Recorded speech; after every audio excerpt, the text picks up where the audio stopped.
Welcome. It is Mitch. I'm on YouTube. If you haven't already, please subscribe to the channels. We try to build this thing up. Always appreciative of all the support. NFL draft right around the bend. We've been releasing a couple videos a week, kind of taking different angles, pivoting in different directions, what Green Bay might do, some sneaky picks middle of the draft, potential trade up, trade back options in round one. Today I wanted to look at late round, and by late round I'm saying 5th, 6th, 7th round, and prospects who sort of fit the Green Bay prototype, and I'll kind of get into what I mean by that. And it's different for each position. You know, for all the positions, we know they tend to take guys, or at least a lot of players in the draft who have a high relative athletic score in RAS. Whether that's by coincidence or not, it doesn't seem like a coincidence, although they've never hammered home like, yes, this is the be-all, end-all for us. And I wanted to look at three names, three different positions today. Real player. I mean, it's hard enough trying to hammer home like, hey, who might my team take in the first round? You know, like if you're Tennessee, you're going to be stunned if it's not Cam Ward. If you're Cleveland at number 2 and they stay put, you're going to be shocked if it's not Travis Hunter or Abdul Carter. You know, typically the Packers, you know, not to boast about Green Bay, but they have picks in the first round that are later on because they typically have good seasons, right? They're not in Cleveland's shoes too often. And so it's hard to pick who Green Bay might select if they even stand pat this year at number 23. And it gets even more difficult as you go later on in the draft, right? Because you don't know how the board's going to shake out. You don't know if the team's going to reach a round earlier than someone was projected to go. And all hell can break loose by the time you get to round 5, 6, and 7. So I tried to find three guys, and it really wasn't that difficult, but I found three guys who I thought kind of fit the prototype for Green Bay. And I picked three guys that they also used a 30 visit on, one of those top 30 visits. So these are three players who have been to Green Bay for some extra time with the front office, with the coach staff, with the team for these top 30 visits. And yes, I'd like credit if we nail one of these picks, and I don't want it brought up if we don't. I'm just kidding. So three guys, three different positions today that we're taking a look at. And the first one is Esa Pole. He's an offensive tackle from Washington State. I just love this dude's story. His brother played at Washington State as a defensive lineman for 4 years. I think it was 2011 to 2015, primarily as a defensive tackle, Esa Pole's brother. And Pole spent his last 2 years at Washington State. And he has an incredible story because he didn't start playing football till 2021. You know, sometimes you see these stories and it's like, wow, you know, this prospect didn't start playing football till he was a sophomore in high school, and it's like, wow, that's pretty crazy, you know, 3 years in high school and then maybe 3 years in college, and then all of a sudden, boom, you're an NFL prospect. Pole didn't start playing football until 4 years ago, and now he's a projected 6th, 7th round pick, somewhere around there, and you know, guys who are projected to go late 6, early 7 could just as well go undrafted too, so you don't know, but that range for Pole that many analysts have him at is 6th round, 7th round. That's kind of the label put on him. And I think for a guy who didn't start playing football till 2021, he'd probably sign up for that. It's just incredible. And the reason why was his mom didn't want him playing football, the fear, the worry of a head injury, and he got his mom's blessing to ultimately play football. And under the assurance and kind of the guideline that he wouldn't play defensive line like his brother did, so he played offensive line because he had the frame, he had the build for it. And we can jump right into, like, why does Esa Pole fit the Green Bay prototype? And there's a couple of reasons why. I mentioned the frame. He's 6'5", he's 320 pounds. He had a relative athletic score of 7.30 out of 10. That's pretty good. And I mentioned the Packers. You know, they tend to have a knack for taking guys with a higher RAS score. Not in all cases, but in a lot of cases. And there's almost become like a running joke on the Packers social media outlets, you know, not through the Packers, but people who cover the Packers, content creators, things like that, where if there's a prospect who has just like a blazing high RAS, someone will post about it and say, well, they're on the Packers board, and probably pretty high on the Packers board. 7.30 isn't blazing high, but it's good. It's a good athletic score, good RAS score for Esa Pole. And so that's one of the boxes you can check off. And I think the second part that makes him so fascinating is there's so much left in his game that has yet to be developed, but that you believe or want to believe can be bettered through draft and development by landing in the right situation. A lot of these analysts mention choppy footwork with Esapole, how when he wins at the line of scrimmage against a defensive end, it's pretty much by his brute strength. It's his size. It's 6'5", 320-pound frame. And that if he can get more consistent with his footwork, he could elevate his game to a whole different dimension that hasn't even been seen yet, that wasn't seen when he was at Washington State. And I just look at the Packers in their history of offensive linemen and some that they draft and develop. Like Rasheed Walker's your left tackle right now. He was a 7th-round pick out of Penn State. David Bakhtiari was the left tackle before that. He was a 4th-round pick out of Colorado, right? Zach Tom's about to get a massive payday. He is one of the premier right tackles in the National Football League. He was a 4th-round pick out of Wake Forest for Green Bay. Now, they will take offensive linemen high, right? They took Jordan Morgan last year, 1st round out of Arizona. Elton Jenkins was a 2nd-round pick out of Mississippi State. Josh Myers, center, was a 2nd-round pick out of Ohio State. But some of these, the home runs, you think of 2 recent ones for Green Bay at offensive tackle, and you're talking Bakhtiari, 4th round, Zach Tom, 4th round, Rasheed Walker, pretty damn good starter the last 2 years since sort of getting the torch passed to him by an injured Bakhtiari and taking over at left tackle. And like I mentioned, Walker was a 7th-round pick. And so Green Bay has the knack for drafting these guys later on, developing them into not just like, oh, hey, that's a nice depth piece. Like, no, that's a pretty damn good starter. And in the case of Bakhtiari and Tom, really extreme examples where you're talking about all-pro offensive tackles that Green Bay didn't take in the 1st round, didn't take in the 2nd round, didn't take in the 3rd round. And so I see Pole, I see a really cool story. And, you can't draft guys off cool stories, but his cool story also shines a light on a guy who, he hasn't maxed out who he is as a football player. Like, I don't think there's a single scout, GM, anyone out there that believes the version of Esapole that was seen in 2024 at Washington State is kind of the guy you're going to get in the NFL. There are so many more layers to his game that have yet to be developed. It's a guy who's played organized football for only 4 or 5 years, since 2021. It's just crazy to think about that. And you just wonder, like, man, if he had started playing football even in high school, what would he look like now? Surely a much more polished product, just having more years and experience of playing the game under his belt. And so I see him as a project that Goody could look at for this coaching staff and say, this could be another guy. Look at Rasheed Walker. When they drafted Rasheed Walker in the 7th round on Penn State, it wasn't like, oh my gosh, we need this guy to step in right away, be a starter at left tackle. It's like, no. And unfortunately, Bakhtiari's injuries kind of took over his situation, and Walker was kind of pushed into a starter's role in 2023 after not really playing as a rookie in 2022. And he has developed in the Packers system as a pretty damn good left tackle. And so you hear that, and you might think like, well, what's the need to even take a left tackle at all? If you zoom out the microscope and you look at the Packers situation, there's a lot of fogginess. There's a lot of unknowns right now.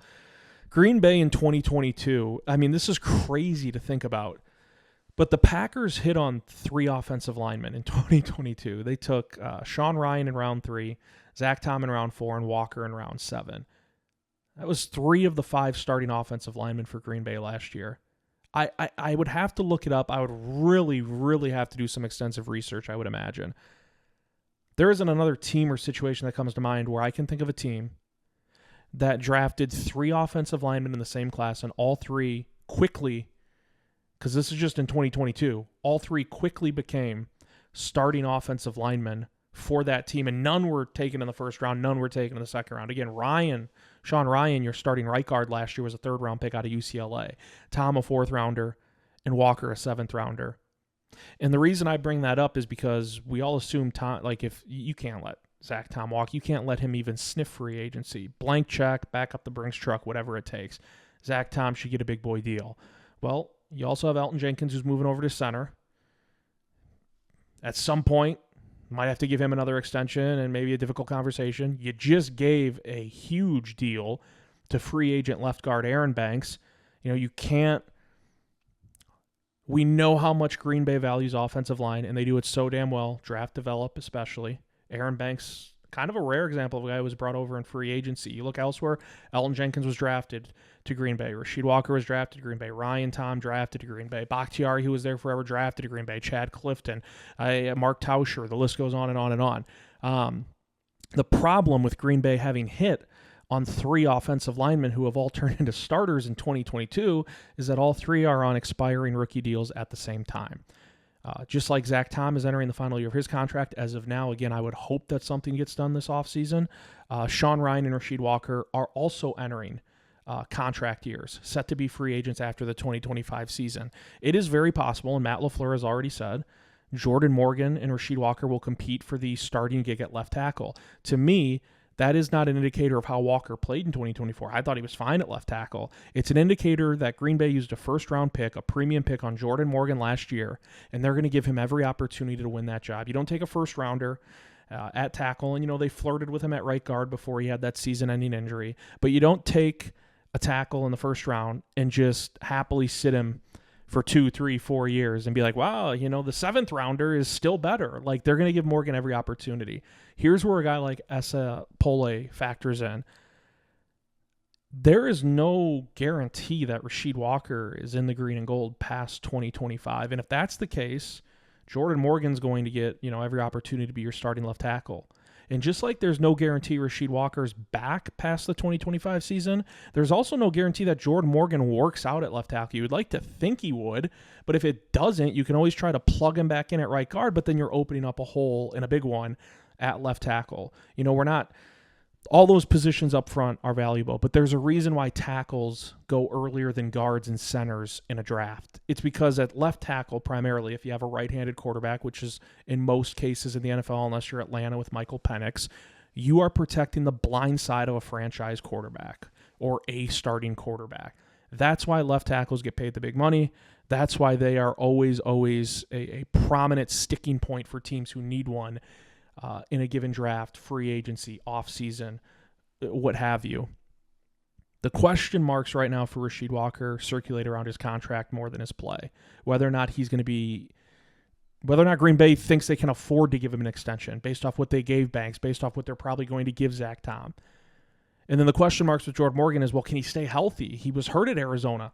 At least 2 years at Arizona, he had significant injuries. 1 year was a torn ACL. He had a season-ending injury as a rookie, and he wasn't even a starter at right guard. He was kind of hey, we're giving this guy spot duty every once in a while for Sean Ryan. We're giving Sean Ryan a little break and seeing what Jordan Morgan can do at right guard.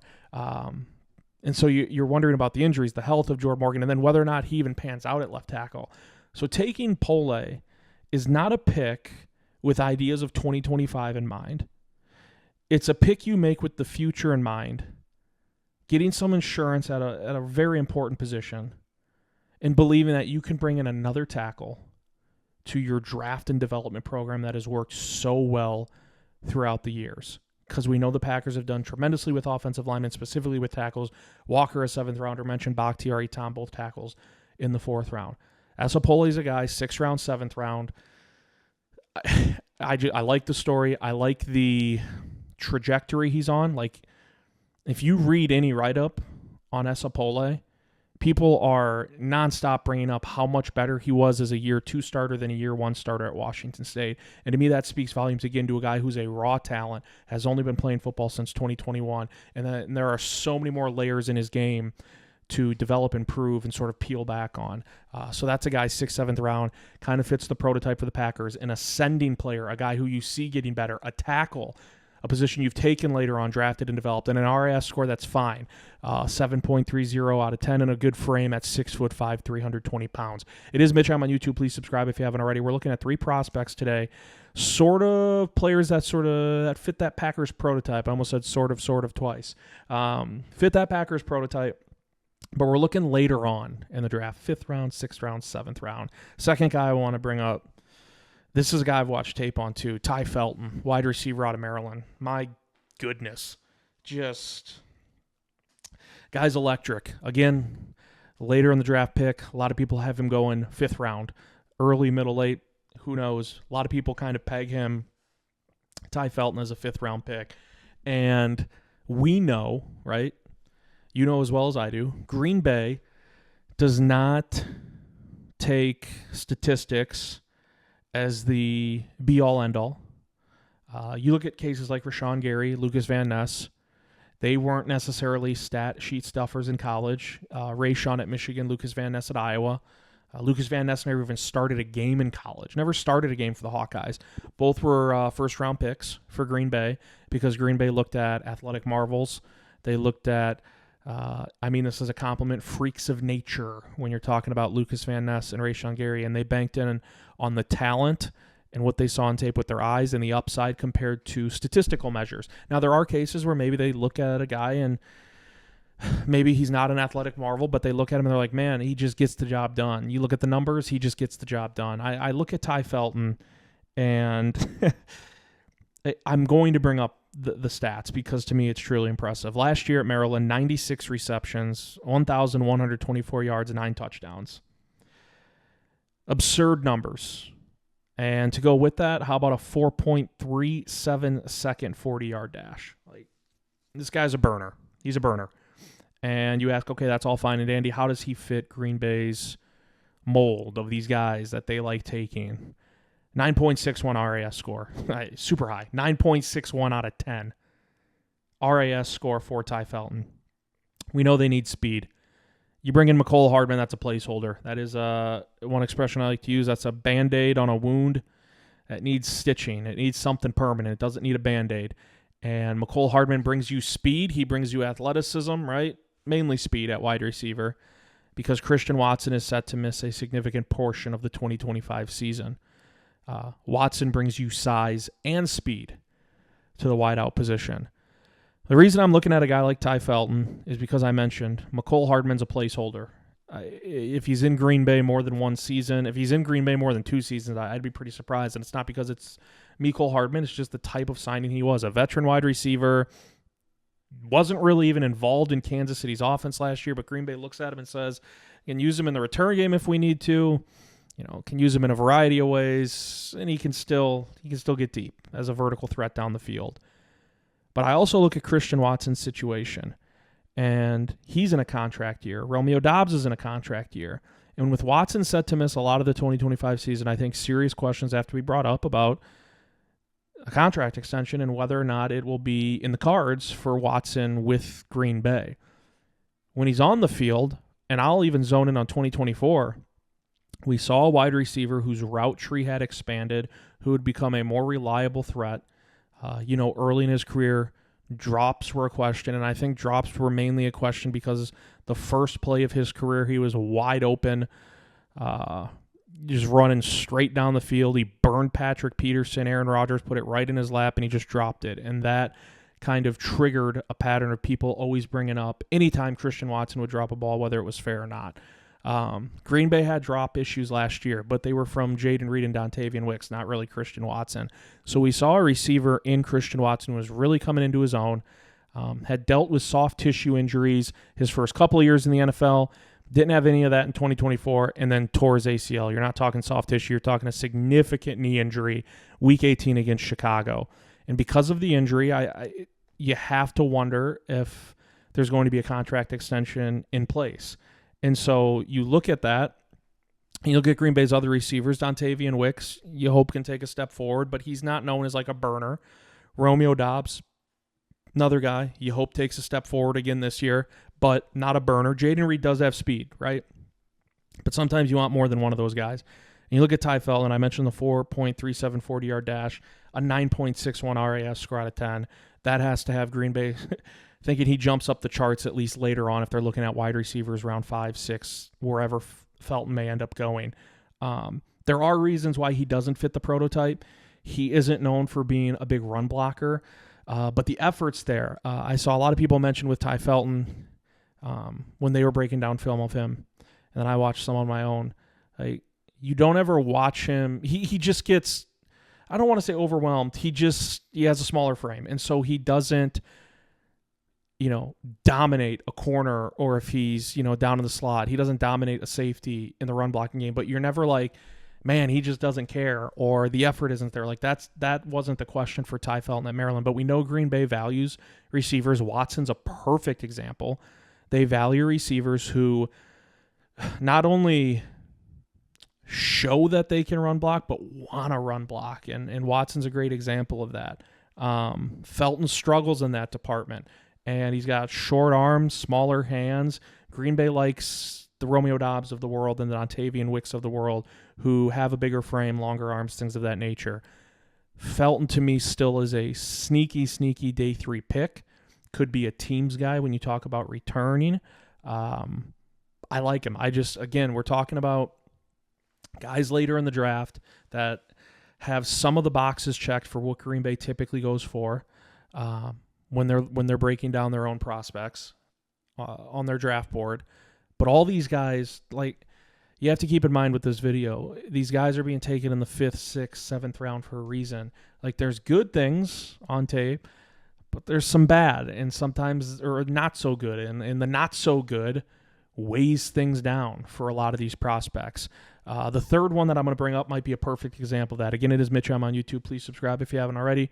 Always appreciate all the support. Jason Marshall Jr., cornerback out of Florida.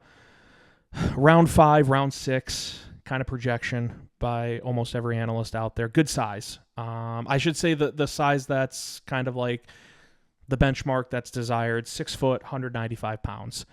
Good speed, not great speed. Marshall was a 5-star recruit coming out of high school. I mean, he played at Florida, and you look at a lot of Florida Gators, like the wins, losses maybe haven't been there for Billy Napier and company in the SEC the last few years. SEC is obviously a powerhouse when you're talking about Alabama, Texas A&M emerging, and then you bring over Texas and Oklahoma too, even though Oklahoma's kind of down. But the SEC's loaded. Florida wins, losses haven't been there in recent years, but they still get 4 or 5 stars on a regular basis. Marshall was one of those 5 stars. He was a top 30 national recruit in the entire country.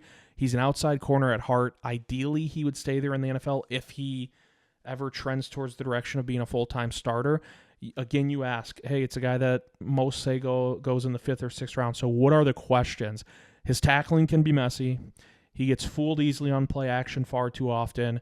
Again, there's a reason we're talking 5th, 6th, 7th rounders. That 5th Green Bay's prototype, but there's going to be issues on the field, on the tape with all of these guys. Marshall has the frame, though. You think Green Bay, ideally, they would take a quarterback who has the size and speed of an Eric Stokes. We know it didn't work out, and injuries were a big reason as to why it didn't work out for Eric Stokes with the Packers. But he had the size and the speed that they, typically desire. Marshall has that, Could he be a little taller? Sure. Could he be a little faster? Sure. But he has good speed, the ideal frame at 6 foot, 195 pounds, as I mentioned, and he has the potential to grow, like very, very similar to Esa Pole, although different. Like Marshall's been playing football farther back than 2021, but similar in the aspect of it's a prospect who, when you watch him, you're like, man, he hasn't maxed out his potential yet. Like, his career arc can still go up. There are some prospects, even in the 1st, 2nd round, that they have such a high floor. You feel like, I look at Emeka Egbuka from Ohio State, the wide receiver, and I don't want to get sidetracked too far here, but I look at Emeka and I'm like, he has such a high floor. That's why he is projected to be, somewhere late round 1, early round 2 pick as a wide receiver out of Ohio State. You don't ever feel like he's going to be a bust. Is the ceiling sky high? Is he ever going to be a true number 1 wide receiver? Maybe not. But you feel so damn good about how high that floor is, and it's really high with a guy like Emeka Egbuka out of Ohio State, that's why he's projected to go late round 1, early round 2. But you feel like as a prospect, he's pretty well-rounded out. Like, there's still absolutely things all these guys can improve on. But there's certain guys where it's like, it's just not as much as other prospects. And so I look at someone like Pole and I'm like, dude just started playing football in 2021. His 2024 season was far better than his 2023. Like, he's only getting better, and better. I look at Marshall, and I don't say year over year was better at Florida. It was in some aspects, but it's a guy who you wonder about, like, and this can scare teams away. Sometimes when you watch him, it's very lackadaisical and laissez-faire. And if you can get him laser focused in, that's where you wonder, like, man, how high can it go for a guy like Jason Marshall Jr.? Like, if you can get him focused, locked in, not to bite on play action, the efforts there on tackles, he just misses them sometimes. If you can clean that up even a little bit, just clean it up on the edges, that's where those incremental improvements can be seen for a guy like Marshall, who's projected to go in round 5 or round 6. And I'll say this for Green Bay's perspective specifically. Here's why I would like a selection of Jason Marshall. We all assume Jair Alexander in one way or another is gone, whether it's a trade, whether they just release him, probably not going to be in Green Bay's plans moving forward. So there's a need at cornerback even after the signing of Nate Hobbs. I would love them to bring in a Jason Marshall if early on they also take a corner. And I'm talking Maxwell Hairston out of Kentucky in round 1. I'm talking Trey Amos out of Ole Miss, whether that's late round 1 or maybe you scoot up a little bit from 54 in round 2. I would like them to take a Jason Marshall if they have already exercised a pick on a cornerback early on. And we know Goody will double up. Watson, Dobbs, both wide receivers, same class. Tucker Kraft, Luke Musgrave, same position, same class. Jaden Reed, Dontavian Wicks, same position, same class. I just mentioned 3 offensive linemen in 2022. Sean Ryan, 3rd round, Zach Tom, 4th round. Doubling up, tripling up. You took Rasheed Walker in the 7th round. If they take a corner early, I would be fine with them taking someone like Jason Marshall later because he is a project. And he, again, is a guy you just want to get into your building, draft, develop, see how much you can milk out. The reason I wouldn't like a pick of Jason Marshall is if in the first round, Green Bay surprises everyone, right? Haven't taken a first-round wide receiver since 2002 when they took Javon Walker. If they were to trade up or somehow T-Mac falls to 23, Tet McMillan, right? If they take Emeka Egbuka out of Ohio State, maybe Matthew Golden's there out of Texas at 23, and then in the second round they take an edge rusher. Maybe Shamar Stewart slips a little bit, right? And they're like, hey, we're going to take him. And then 3rd round, you keep going and going and going, and there's just no corner taken. And then once you get to round 4 or 5, they're like, but we like a corner. There's good value here, maybe best available, plus it's an area of need. If they don't take a corner round 1, round 2, and it keeps carrying on, and then they double up late, and one of those double ups is Jason Marshall, then I'd be a little more hesitant, a little bit more worried, because if you take a corner early on, Hairston round 1 out of Kentucky, Amos, whoever else you want to throw out there as a possibility. I think then it opens up the door to, hey, we have Keyshawn Nixon, we have Hobbs, we have Carrington Valentine, now we have the new shiny toy, the first, 2nd round pick. So there wouldn't be any pressure on Jason Marshall. I'm not saying if they took him in the 5th or 6th round as either their first corner or their second corner, but they took another one in like round 4, that there'd be immediate pressure for him to play. But there would be like, hey, they really waited to take a corner, and now you feel like you hope these guys can contribute in some facet. I think he's a guy that if he's playing meaningful snaps for you in 2025, probably not the best idea for his developmental, for where he's at. But if Green Bay takes a corner early, I would love them to double up later on and take a guy like Jason Marshall Jr. Again, 3 names, guys that check a lot of boxes for Green Bay's typical prototype. 3 different positions. Esapole, offensive tackle out of Washington State. Ty Felton, the wide receiver, the dynamic speedster, stat-stuffing wide receiver out of Maryland. And then Jason Marshall Jr., the cornerback out of Florida. Would love to hear your ideas. Always welcome to throw them out. It is Mitch and I'm on YouTube. Always appreciate all the support. We'll see you next time.